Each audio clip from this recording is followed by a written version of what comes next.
তো বন্ধুরা আমাদের রান্না ফান্না কমপ্লিট। আর এই যে দেখো, এই যে ঠিক আছে। আর এই আসছে আমাদের মাংস, রান্না হয়ে গেছে। আর ইন্দ্রবাবু সবাইকে খেতে দিয়ে দিচ্ছে, ঠিক আছে। আর আমিও বসে পড়েছি, আর এই যে আমার ছেলে। চলো দেখি দুটো খেয়ে নি। সকালে আজকে আমরা, যেহেতু 25শে ডিসেম্বর, আজকে আমরা কেক খেয়েছিলাম সকালে। আর রান্না বান্না করে নিলাম, এখন খাচ্ছি, ঠিক আছে।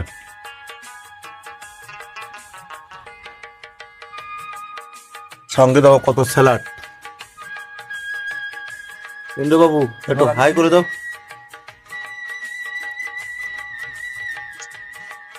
আমরা খেতে বসছি, কিন্তু জল আনেনি গাড়ির থেকেও, ঠিক আছে।